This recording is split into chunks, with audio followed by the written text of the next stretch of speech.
देवकी नंदं कृष्णं जगत् आनंदकारकं भुक्ति मुक्ति प्रदानम वंदे माधव भक्तवत्सलम।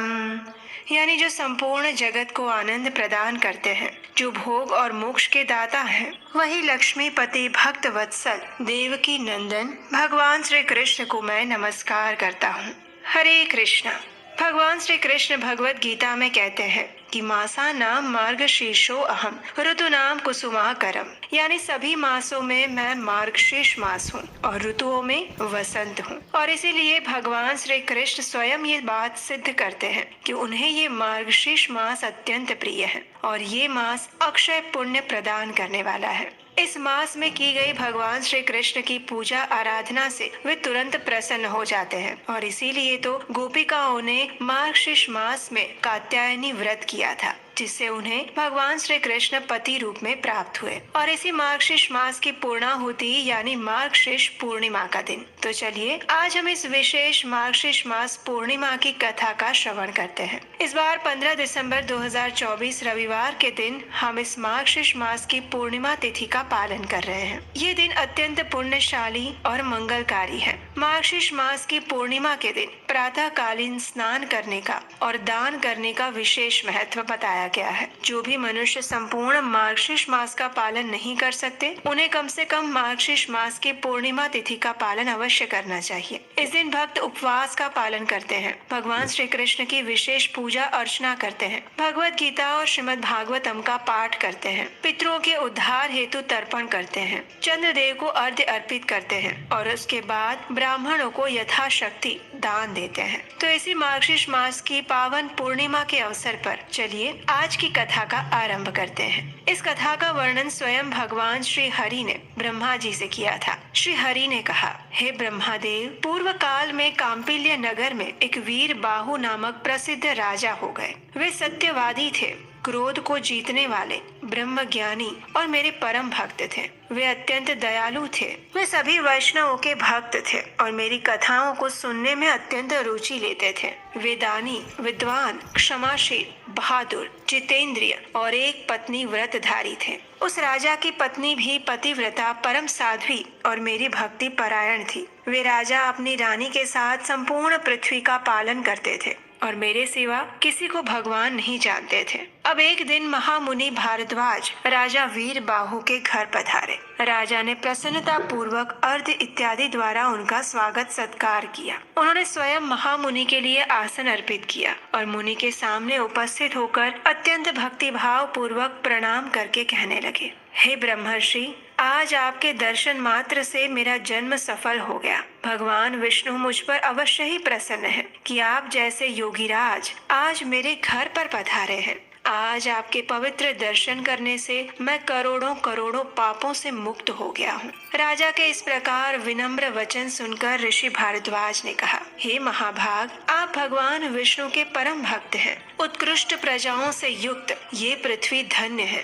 जिसकी आप रक्षा करते हैं। जहाँ का राजा भगवान विष्णु का भक्त नहीं होता, उस राज्य में कभी नहीं रहना चाहिए। ऐसे राज्यों में निवास करने से तो वन और तीर्थ में निवास करना उत्तम है, लेकिन वैष्णवता रहित राजा के राज्य में रहना शुभ नहीं है। जहाँ कोई धर्मात्मा राजा इस पृथ्वी पर शासन करता है, उस पाप रहित राज्य को स्वयं वैकुंठ समझना चाहिए। जिस प्रकार बिना मंत्र के तर्पण करना, बिना बछड़े वाली गाय का दूध निकालना और बिना स्नान किए व्रत करना, ये सभी उत्तम नहीं माने जाते, उसी प्रकार वैष्णवों के बिना राज्य भी अच्छा नहीं होता। हे राजन, मैंने जो आपके सामने दृष्टि की है, उससे मेरी दृष्टि भी सफल हो गई। आपसे संवाद करने वाली वाणी भी सफल हो गई। आप भगवान विष्णु की भक्ति में समर्पित परम धर्मात्मा ऐसे राजा हैं। मैंने आपके दर्शन किए। आप हमेशा स्वस्थ रहें, प्रसन्न रहें और अब मुझे आज्ञा दीजिए। इस प्रकार कहते हुए भारद्वाज मुनि वहाँ से प्रस्थान करने के लिए जा रहे थे और उसी समय राजा की पत्नी महारानी कांतिमती वहाँ पर आई।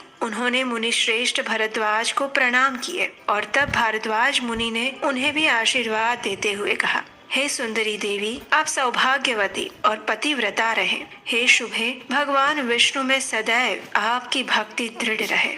इस प्रकार आशीर्वाद प्राप्त करने के बाद राजा ने फिर से भारद्वाज मुनि से पूछा, हे मुनि श्रेष्ठ, मैंने पूर्व जन्म में ऐसे कौन से पुण्य कर्म किए हैं जिससे मुझे अटल राज्य, गुणवान पुत्र, सुयोग्य पत्नी ये सब कुछ प्राप्त हुआ। हे मुने, पूर्व जन्म में मैं कौन था और मेरी ये पत्नी कौन थी? तब राजा और उनकी पत्नी के पूर्व जन्म की कथा सुनाते हुए ऋषि भरद्वाज ने कहा, हे राजन, आप पूर्व जन्म में एक शूद्र हिंसक थे और उस जन्म में आप नास्तिक, दुष्ट, विमुख, कृतघ्न, अहंकारी और अनैतिक थे। आपकी रानी पिछले जन्म में भी आपकी ही पत्नी थी और उनके द्वारा मन, वाणी और कर्म से सेवन करने वाला आपके सिवा और कोई नहीं था। ये पतिव्रता नारी सदैव आपकी सेवा में ही उपस्थित रहती थी, क्योंकि आप पापी थे। मित्रों ने भी आपका साथ छोड़ दिया था, भाई बंधुओं ने आपको त्याग दिया था। आपकी अनैतिकता के कारण आपके पूर्वजों द्वारा संचित धन भी सब कुछ नष्ट हो गया था। भले ही सारा धन नष्ट हो गया, लेकिन आपकी इच्छाएं नष्ट नहीं हुई। आपके कर्मों के कारण आपका व्यवसाय नष्ट हो गया और ऐसी अवस्था में सभी ने आपका साथ छोड़ दिया। लेकिन इस साध्वी सती स्त्री ने प्रतिदिन क्रूशकाय होने पर भी आपका साथ कभी नहीं छोड़ा। हर प्रकार से निराश होकर आप एक निर्जन वन में चले गए और अपना पेट भरने के लिए अनेक प्राणियों को मारने लगे और इस प्रकार आपके कई वर्ष व्यतीत हो गए। एक दिन यात्रा पर निकले हुए एक महामुनि रास्ता भूलकर वहां पर आ गए। वे श्रेष्ठ ब्राह्मण थे और उनका नाम देव शर्मा था। उन्हें दिशा का ज्ञान नहीं था। मध्यकाल के समय भूख और प्यास से अत्यंत व्याकुल होकर वे वन में गिर पड़े और इस पीड़ित ब्राह्मण को देखकर आपको दया आ गई। वे वृद्ध थे और आपके लिए अनजान थे, फिर भी आपने उनका हाथ पकड़कर उठा लिया और उनसे कहा, हे ब्राह्मण देव, कृपया मेरे आश्रम पर चले। वहाँ पानी से भरा एक तालाब है जिसमें सुंदर कमल खिले हैं। वो आश्रम सुंदर फल फूल के वृक्षों से परिपूर्ण है। वहीं पर स्नान करें, नित्य क्रिया करें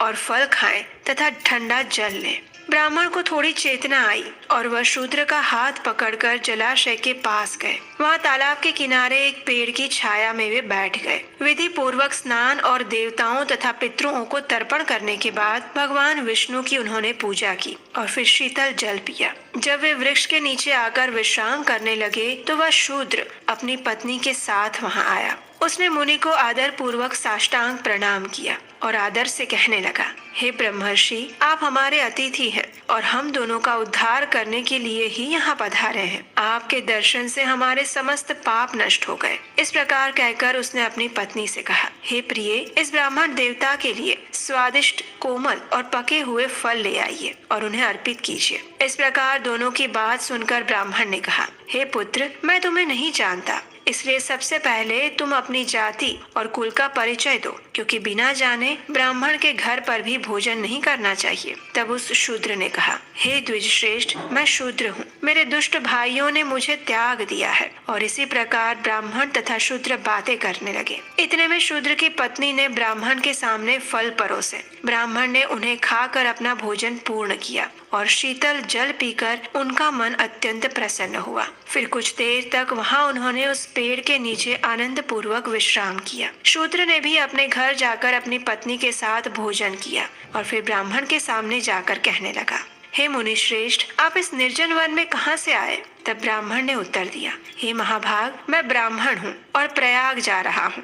मैं रास्ता भूलकर यहाँ आ गया हूँ। तुमने आज मुझे जीवन दान दिया है। बताओ, मैं तुम पर क्या उपकार कर सकता हूँ? तब उस शूद्र ने कहा, हे ब्रह्मदेव, राजा भीम द्वारा रक्षित नगर मेरा वतन है। मैं महाराष्ट्र प्रांत का निवासी हूँ, शूद्र जाति का हूँ। मैंने अनंत पाप किए हैं। मैंने अपना वर्ण धर्म त्याग दिया है और फिर मेरे सभी बंधु बांधवों ने मुझे छोड़ दिया और इसीलिए मैं इस निर्जन वन में आ गया। यहाँ प्रतिदिन जीव हिंसा के माध्यम से हम दोनों का पोषण करता हूँ। हे महामुने, अब इस पातक के कारण मुझे अत्यधिक प्रायश्चित हो रहा है। मैं निराशा से भर चुका हूँ। हे प्रभु, मुझ जैसे पापी पर कुछ कृपा कीजिए। हे द्विज श्रेष्ठ, मेरे कुछ पुण्य कर्म के प्रभाव से ही आप यहाँ पधारे हैं, इसलिए कृपया करके मुझे ऐसा उपदेश दीजिए जिसके प्रभाव से मुझे अपनी पत्नी के साथ यमलोक में ना जाना पड़े। मैं भगवान विष्णु की भक्ति के सिवा अब कुछ भी और प्राप्त नहीं करना चाहता। शूद्र की बात सुनकर देव शर्मा ब्राह्मण ने कहा, हे शूद्र, आपके हृदय में जिस प्रकार भगवान विष्णु के प्रति जो भक्ति उत्पन्न हुई है और आपका भगवान विष्णु पर ऐसा पूर्ण विश्वास रखने से ही आप बिना तीर्थ यात्रा के और बिना व्रत के ही करोड़ों पापों से आप मुक्त हो चुके हैं। आतिथ्य और भक्ति के कारण आपने विष्णु भगवान के परम पद को प्राप्त कर लिया है। इस प्रकार कहकर देव शर्मा ब्राह्मण तीर्थराज प्रयाग की ओर निकल पड़े और इस प्रकार भारद्वाज मुनि ने राजा के पूर्व जन्म की कथा का समापन करते हुए कहा, हे राजन, आपने जो कुछ पूछा वो सब मैंने आपको बताया और आपके पूर्व जन्म के पुण्य के कारण ही इस जन्म में हर प्रकार के सुख आपको प्राप्त हुए हैं। भगवान के शुद्ध भक्ति की इच्छा मात्र से ही आपने इस जन्म में एक राजा के रूप में जन्म लिया है। आपका सदा ही कल्याण हो। इस प्रकार जो भी मनुष्य भगवान श्री कृष्ण की शुद्ध भक्ति प्राप्त कर लेता है वो अंत में भगवान के वैकुंठ धाम को प्राप्त करता है। भगवान श्री कृष्ण स्वयं कहते हैं, जो भी व्यक्ति मार्गशीर्ष मास में विशेष रूप से कृष्ण कृष्ण कहकर मेरा नाम लेता है उस पर मैं अत्यधिक प्रसन्न होता हूँ। मेरी एक ही प्रतिज्ञा है कि हमारे देवता और असुर भी नहीं जानते और वो प्रतिज्ञा है कि जो भी मनुष्य आपको सुनाई गई है और कर्म से मेरी शरण ग्रहण करता है वो इस भौतिक संसार में संपूर्ण सांसारिक इच्छाओं को प्राप्त करता है और अंत में परम वैकुंठ धाम को जाता है। हे कृष्ण, जय कृष्ण। इस प्रकार कहते हुए मेरा प्रतिदिन जो स्मरण करता है वो जिस प्रकार कमल पानी को छेदता हुआ ऊपर आ जाता है उसी प्रकार मैं उसे नर्क से बाहर निकालता हूँ। और जो विनोद, पाखंड, मूर्खता, लालच या कपट से भी मेरी भक्ति करता है फिर भी वह मेरा भक्त कभी संकट में नहीं आता। मृत्यु का समय आने पर जो निरंतर कृष्ण नाम का जप करता है वह पापी भी क्यों ना हो तो भी कभी यमराज के उसे दर्शन नहीं करने पड़ते। और इस परम पावन मार्गशीर्ष मास में दान पुण्य करने का अत्यधिक महत्व है और ऐसी पवित्र मार्गशीर्ष मास की पूर्णिमा के दिन जो भी पुण्य कार्य और दान किया जाता है उससे मैं अधिक प्रसन्न होता हूँ। पूर्णिमा के दिन पुष्कर और मथुरा में स्नान अवश्य करना चाहिए। मार्गशीर्ष मास की पूर्णिमा अनंत फलदायी बताई गई है, इसलिए हर प्रयास द्वारा उसका पालन करना चाहिए। जो मनुष्य भक्ति भाव पूर्वक मार्गशीर्ष मास का श्रद्धा पूर्ण व्रत करता है अगर उसे पुत्र नहीं है तो उसे पुत्र की प्राप्ति होती है। अगर वो निर्धन है तो उसे धन मिलता है। अगर विद्यार्थी है तो उसे विद्या की प्राप्ति होती है। ब्राह्मण को सदैव गौरव मिलता है। क्षत्रिय हर जगह विजयी बनता है और वैश्य धन प्राप्त करता है और शूद्र समस्त पापों से मुक्त हो जाता है। जो वस्तुएं तीनों लोकों में दुर्लभ है वे सब मनुष्य को मार्गशीर्ष मास में स्नान करने से और व्रत का पालन करने से प्राप्त हो जाती हैं। मुझे वश में करने वाली उत्कृष्ट भक्ति जो कि सबसे दुर्लभ है वो भी इस मार्गशीर्ष मास के महात्म्य का श्रवण करने मात्र से प्राप्त हो जाती है। इस प्रकार भगवान श्री हरि ने ब्रह्मा जी से इस मार्गशीर्ष मास और उसकी पूर्णिमा की विशेष महिमा कथा का वर्णन क्या सुनाया। तो इस कथा से हम समझ सकते हैं कि इस परम पावन मार्गशीर्ष मास का पालन करके हम भी अपने समस्त पापों को नष्ट करके परम धाम की प्राप्ति कर सकते हैं। किसी कारणवश अगर पूर्ण मार्गशीर्ष मास का पालन नहीं हो पाया तो कम से कम आज पूर्णिमा के दिन उपवास करके श्रद्धा पूर्वक भगवान श्री कृष्ण की सेवा पूजा करनी चाहिए। अधिक से अधिक हरे कृष्ण महामंत्र का जप करना चाहिए। भगवत गीता, श्रीमद् भागवतम इत्यादि ग्रंथों का पठन अध्ययन करना चाहिए और अपनी क्षमता अनुसार कुछ न कुछ दान अवश्य देना चाहिए। ये दान आप अपने आसपास के किसी मंदिर में दे सकते हैं, सुयोग्य ब्राह्मण या वैष्णव को दे सकते हैं, गौ सेवा के लिए दे सकते हैं या फिर जहाँ पर वैदिक प्रमाणभूत ज्ञान का प्रचार हो रहा हो उस स्थान पर भी दे सकते हैं। ऐसा करने से भगवान श्री कृष्ण अवश्य आप पर प्रसन्न होंगे।